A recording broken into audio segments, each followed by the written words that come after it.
വാർത്തയിലേക്ക് തിരിച്ചുവരാം.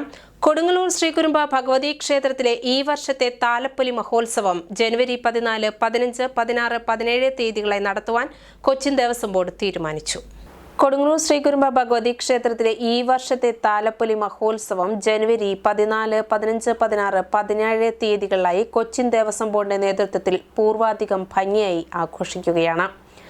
ശ്രീകുരുമ്പ ഭഗവതി ക്ഷേത്രത്തിലെ 4 ദിവസത്തെ താലപ്പൊലി ആഘോഷവും ദേവസ്വം നേരിട്ട് നടത്തുന്ന സാഹചര്യത്തിൽ താലപ്പൊലി ആഘോഷവുമായി ബന്ധപ്പെട്ട് ചില സാമുദായിക സംഘടനകളുടെ നേതൃത്വത്തിൽ ആഘോഷങ്ങൾ സംഘടിപ്പിക്കുന്നു. അതിനാൽ സംഭാവനകൾ സ്വീകരിക്കും എന്നുള്ള വാർത്തകൾ ശ്രദ്ധയിൽപ്പെട്ടിട്ടുള്ളതാണ്. ശ്രീകുരുമ്പ ഭഗവതി ക്ഷേത്രത്തിലെ താലപ്പൊലി മഹോത്സവം ദേവസ്വം നേരിട്ട് നടത്തുന്നതിനാൽ മറ്റു സംഘടനകൾക്കോ വ്യക്തികൾക്കോ സംഭാവനകൾ സമാഹരിക്കുന്നതിന് അനുവാദം നൽകിയിട്ടില്ലാത്തതാണ്. ഭക്തജനങ്ങൾക്കിടയിൽ തെറ്റിദ്ധാരണ സൃഷ്ടിക്കുന്ന രീതിയിൽ പ്രവർത്തിക്കുന്ന ഇത്തരം സംഘടനകൾക്കെതിരെയും വ്യക്തികൾക്കെതിരെയും കർശന നിയമ നടപടികൾ സ്വീകരിക്കുന്നതാണെന്ന് സെക്രട്ടറി കൊച്ചിൻ ദേവസ്വം ബോർഡ് അറിയിച്ചു.